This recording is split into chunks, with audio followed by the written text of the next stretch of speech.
This is on retinal detachment due to inferior breaks, like in this case. So this patient had a chronic retinal detachment. He had PVD with a vitrectomy, and after removal of the vitreous, his phakic, we found 2 retinal tears, 1 on each side inferiorly.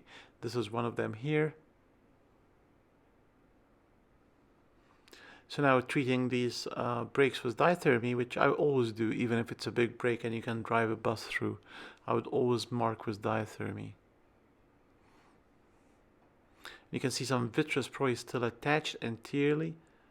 Then here the air fluid exchange, faith is needed, the view gets worse, but then it gets better. And you may want to do this step initially with the cutter in case if there's any vitreous anterior you can cut.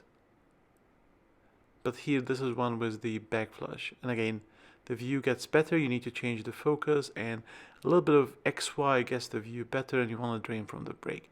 And I tried here draining from the break, each of them, but I couldn't get the retina flat. And in inferior retinal detachment, I really want to get the retina flat to maximize the gas fill.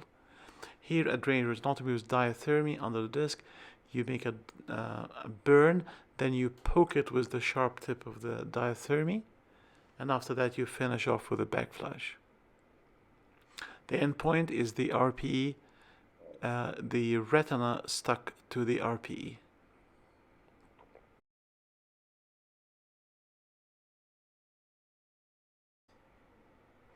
Now the next step is to laser the break, and I usually like to do U shapes. So going to the ora serrata, I go 2 to 3 lines around the break, and I join to the ora serrata to the side. This is one of the breaks.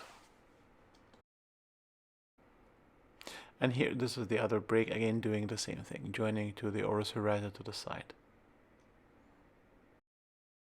Now, if you did not do the drainage retinotomy laser initially, which I would re-advise when the retina is still dry around the drainage retinotomy, then you want to dry it with the back flush.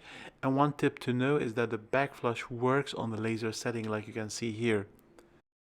So now I would rapidly switch instruments and foot pedal and laser around the drainage retinotomy.